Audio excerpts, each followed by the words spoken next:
réalise pas toujours. Mais c'est quelque chose de très très bon. Quand 2 ou 3 sont ensemble, la parole de Dieu nous dit, s'ils sont au nom du Seigneur ensemble, bien le Seigneur est au bout. Amen. Et ce matin, je veux vous emmener quelque part. Et c'est un endroit que vous connaissez, mais je crois que de plus en plus, nous aurons besoin de ce texte-là. Si je vous cite un verset, est-ce que vous saurez où elle se situe?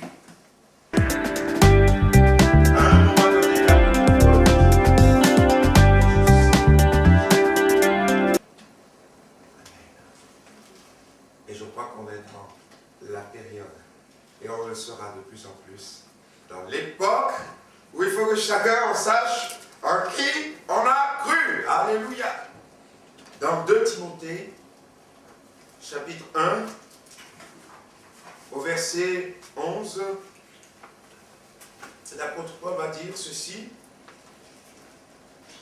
C'est pour cet évangile que j'ai été établi prédicateur et apôtre, chargé d'instruire les païens. Et c'est à cause de cela que je souffre ces choses. Mais je n'ai point honte, car je sais en qui j'ai cru. Et je suis persuadé qu'il a la puissance de garder mon dépôt jusqu'à ce jour-là. Je n'ai pas honte de l'évangile, car je sais en qui j'ai cru. Amen. Et si on ne sait pas en qui on croit réellement, on va avoir beaucoup de problèmes. Bien-aimés, je vais vous emmener sur ce terrain ce matin pour réaliser finalement, tu crois en quoi? En quoi tu crois? Est-ce que tu crois en l'Église? Est-ce que tu crois en une personne? Est-ce que tu crois en une dénomination? Ou alors est-ce que tu crois réellement en Christ Jésus lui-même? Vous voyez? Et on va aller de plus en plus dans toutes sortes de personnes qui vont venir à vous avec toutes sortes de philosophies pour essayer de vous pousser pas loin de la religion, mais loin de Christ. Le plan de l'ennemi, c'est de pousser les gens loin de Jésus-Christ. Parce qu'il sait que c'est Jésus qui l'a vaincu sur le bois de la croix. Alors, sa cible, ce n'est pas les religions. C'est Jésus. Si vous croyez en Jésus réellement, alors là, vous aurez des problèmes. L'apôtre Paul, il dit, je souffre ces choses. Et oui. Il va dire quelque part, tous ceux qui veulent vivre pieusement en Jésus-Christ seront persécutés. On va de plus en plus vers la mise en place, la préparation d'une religion unique, mondiale. Et ça se met en place. Une sorte d'œcuménisme. Une religion dans laquelle l'autre va invoquer son Dieu, l'autre va invoquer son Dieu, mais ils sont tous ensemble et une sorte de mélange. Et là, quand on dit Jésus, c'est le chemin, on dit, ah ben non, non, Jésus est un des chemins, attention, il y a d'autres chemins, voilà. Et il faut qu'on sache en qui on croit. Il faut qu'on sache en qui on croit. Amen. Je sais en qui j'ai cru. Est-ce que tu sais en qui tu crois ce matin? Amen. Qui est-il pour toi? Ah, là, ce matin, je veux vous secouer un petit peu, mais dans le bon sens. Attention. Je veux vous secouer un petit peu pour que vous puissiez savoir en qui est-ce que vous avez mis votre foi. Voilà. Quelle est la teneur de votre foi? À l'école biblique, j'ai eu une mauvaise note à une question que le professeur m'avait posée. Ils m'ont dit, voilà, cette question c'était, pourquoi croyez-vous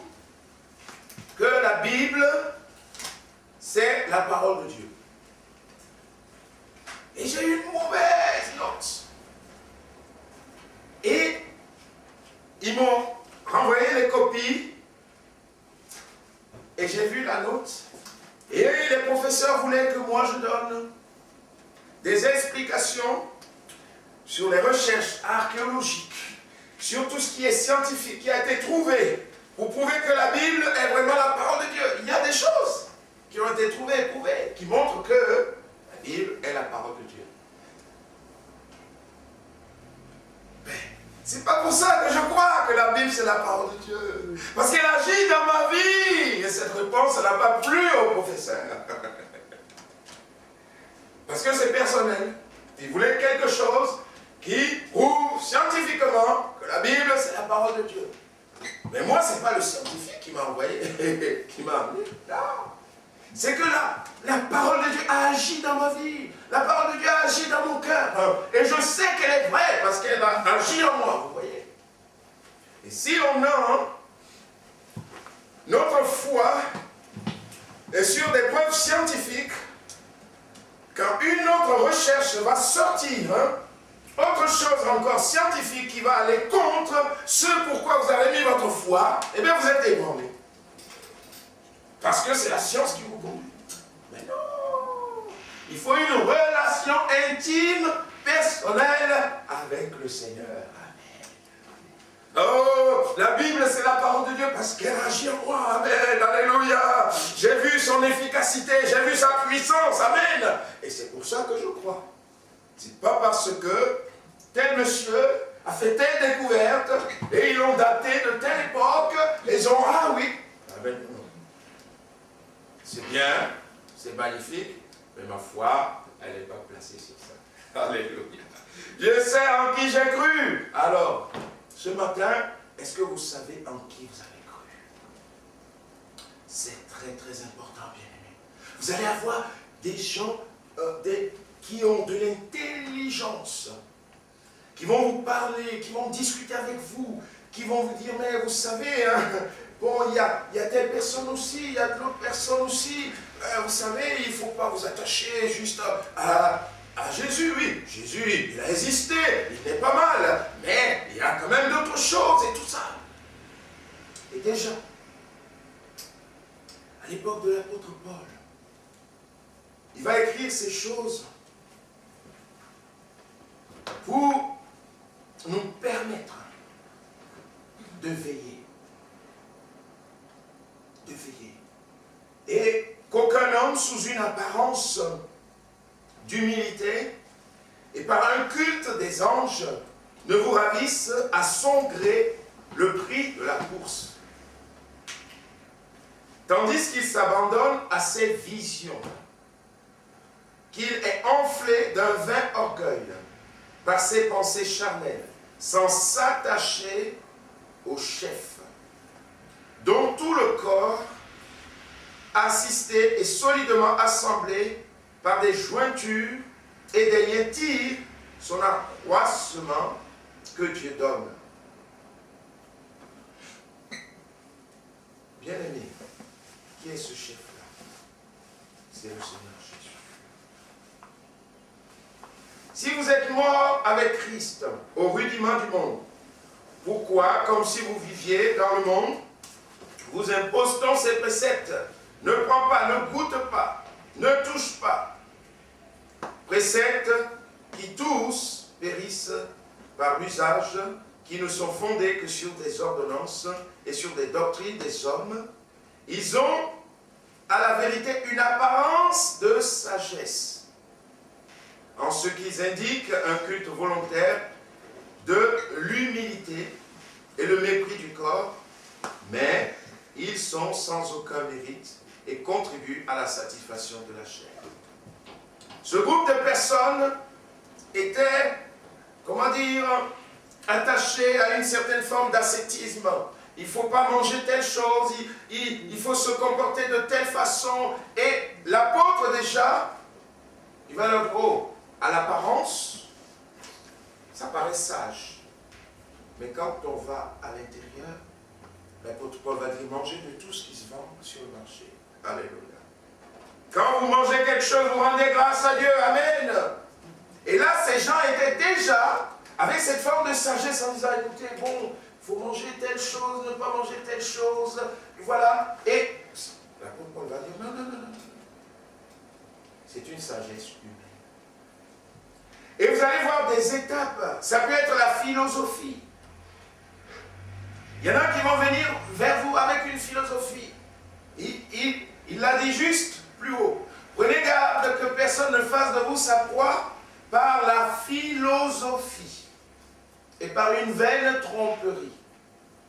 Là, c'est encore autre chose. S'appuyant sur la tradition des hommes, sur les rudiments du monde, et non sur Christ. Ah, quand vous croyez en Jésus-Christ, vous avez le problème, bien aimé. Parce que vous allez dire, mais la vérité c'est Christ. Ah non, on ne veut pas de ces gens-là. La vérité c'est partout. Ah oui, il y a beaucoup de dieux. Oh oui, chacun fait son choix, chacun fait son mélange. Il y a tel. La Bible nous dit sur Christ. Et la suite nous dit, car en lui, en Christ, habite corporellement toute la plénitude de la divinité. Amen. Dieu était en Christ, réconciliant le monde avec lui-même. C'est pourquoi, bien-aimé, il peut sauver. Prenez tous les prophètes. C'est des hommes. Il y en a dedans qui ont eu vraiment un ministère magnifique, agréable, mais ce sont des hommes. Leur temps est venu, ils sont morts, enterrés. Mais Jésus est plus qu'un prophète. La parole de Dieu nous montre que Dieu était en Christ réconciliant le monde avec lui-même. 2 Corinthiens 5, verset 17. Vous le trouvez. Ce que je vous ai lu là, c'est dans Colossiens. Vous pouvez lire tout le chapitre 2 de Colossiens pour voir que des gens vont venir vers nous avec toutes sortes de philosophies. Toutes sortes de philosophies. Chez nous, les Africains, un jour,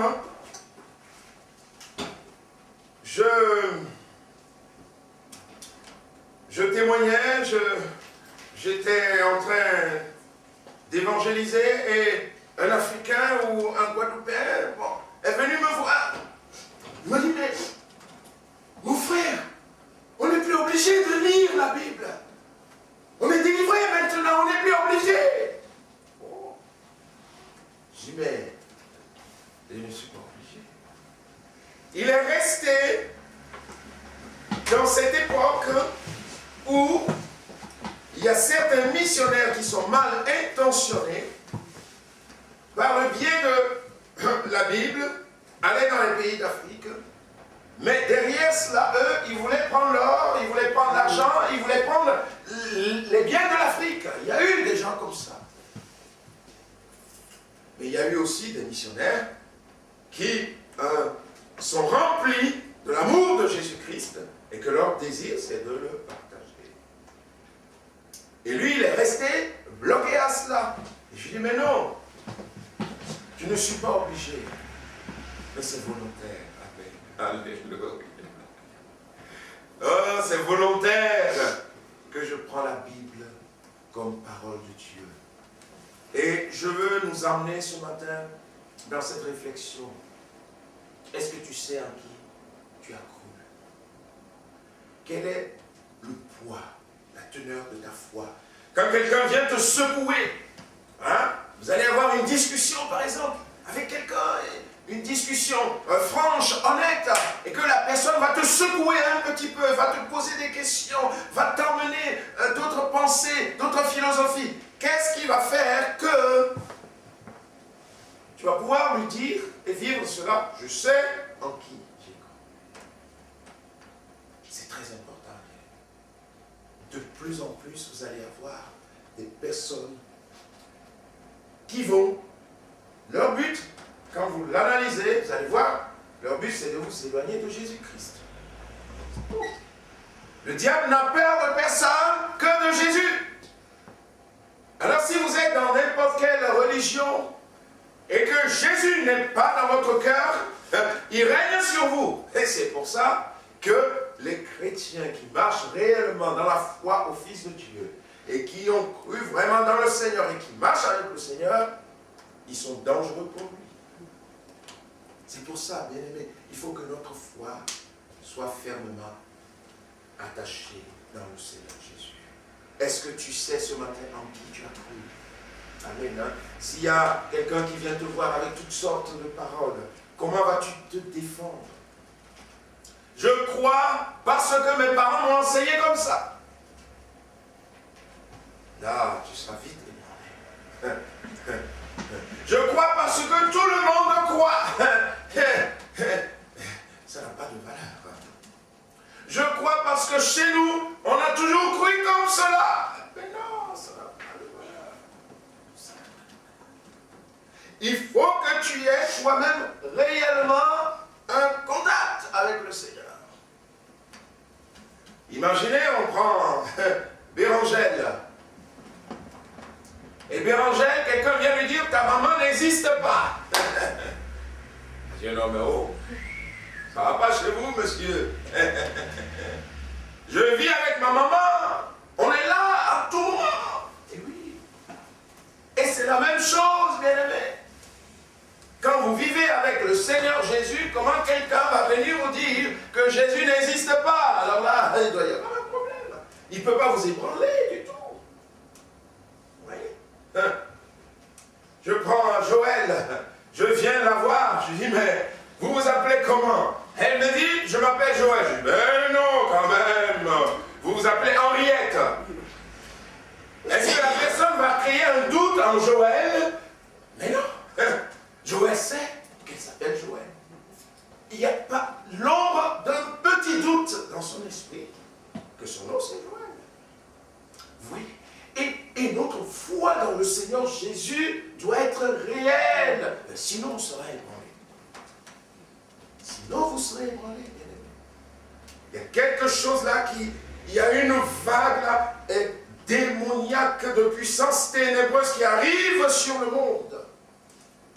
Il y a comme une ouverture d'un wagon ténébreux qui arrive sur le monde. Et que ceux qui vont tenir ferme, c'est ceux qui vivent réellement avec Jésus. Alléluia. Ceux qui ont cette communion intime avec lui. Ceux qui marchent avec lui. Alléluia. Sinon, vous allez être emportés. Parce que la pression sera tellement forte que si vous n'avez pas réellement une solidité dans votre relation avec Dieu, laissez tomber.